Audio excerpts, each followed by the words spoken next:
Sat Shri Akal Ji.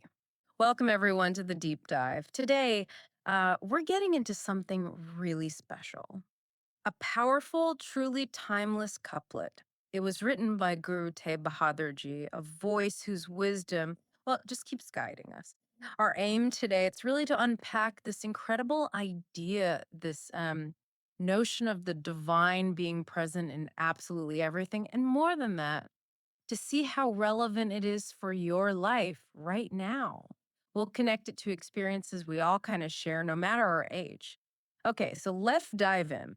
Where do we start with unpacking this core idea from Guru Tegh Bahadur Ji? What's the essence? Well, the fundamental concept, and it's quite striking, is this: creation is divine, and divine is creation. Now, that sounds beautiful, but what does it really mean? It means the creator isn't separate, but actually resides within everything. Just think about that for a second. The tiniest insect you might barely notice, the Yeah. huge whales in the ocean, the birds you see flying, the plants growing outside your window, it's in all of it. And Wow. crucially, it's also within you listening to us right now. That divine spark is there. That's a huge idea to take in. It is. And think about the people you meet. I'm sure you know those wonderful people who just seem bright, always happy, smiling, ready to help out. Oh, absolutely. You feel good just being around them. Exactly. It's like they embody that divine quality, doesn't it? It does. But then you also know the other side, right? People who are maybe often angry or trying to pick fights or just always seem to be in a bad mood. Definitely know those two. And you might think, looking at them, okay, no way, the divine cannot be in that person. Right. Yeah, that thought definitely crosses your mind. It seems impossible. It might sound surprising, but the teaching is clear. Hmm. The divine resides within them too. It's there. So what's the difference then? The difference is it's like that divine essence is clouded. It's obscured by layers of negative emotion, you know, anger, greed, attachment, ego, things like that. Clouded. That's an interesting way to put it. So it's there, but just hidden. Precisely. It's not absent, just covered up. Okay, this is where it gets really interesting, I think. Can you give us a really concrete, maybe everyday example? Something that makes this clouding idea really click for people? Yeah, absolutely. A common one, maybe not pleasant, but relatable, is road rage. Oh, yeah. We've all seen it, or maybe even felt it. Right. Picture it.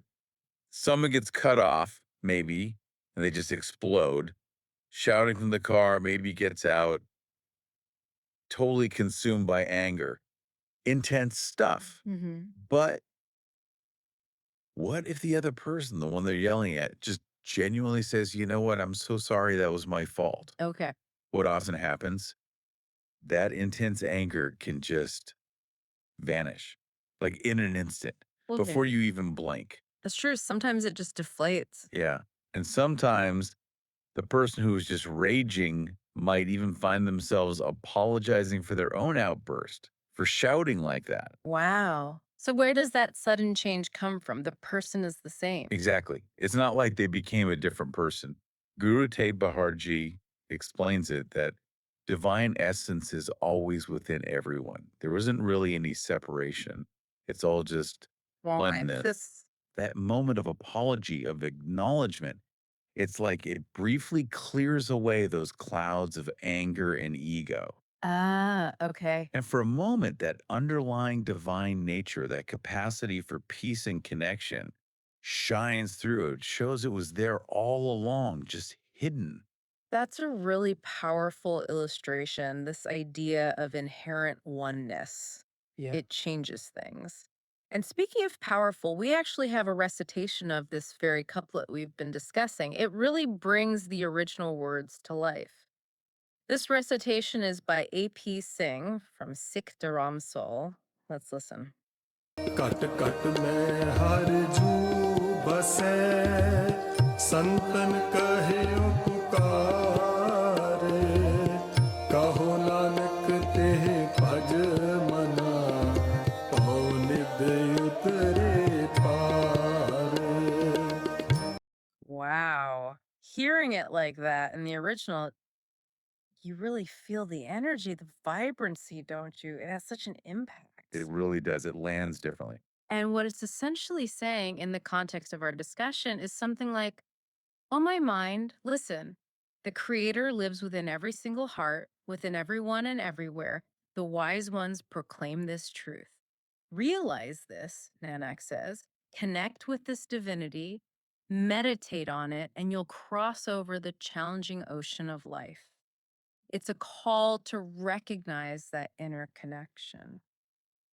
Beautiful. So bringing this back to, everyday life, Mhm. what does this mean for you listening? How do we actually take this wisdom and sort of apply it? Well, it's an invitation, really, an invitation to start learning to see that divine spark in all people, not just the easy ones, the happy ones, The difficult ones. especially the difficult ones, perhaps. It means starting to view every single interaction you have with a stranger at the store, a colleague, your family, as Reminder of what? a reminder of this profound interconnection we all share, that underlying oneness.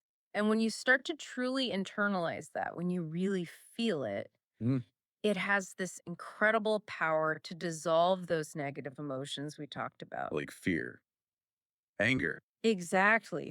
Fear, anger, resentment, Yeah. they start to lose their grip. It's like imagine a heavy cloud of negativity in your mind. Okay. And then realizing this truth is like the sun suddenly appearing. That divine sun just burns away the clouds, bringing clarity, peace, a totally different perspective. So it's not just a nice idea, it's actually a practice for changing your inner state. Absolutely. It's a transformative practice. A shift in seeing that leads to a shift in being. What a hopeful and uh, unifying way to look at the world and everyone in it, embracing this understanding that divinity resides in all of us. Yeah, It really does point towards peace, doesn't it? it truly does. Unity, peace, understanding. So, as we wrap up, here's something to maybe carry with you, a final thought to ponder.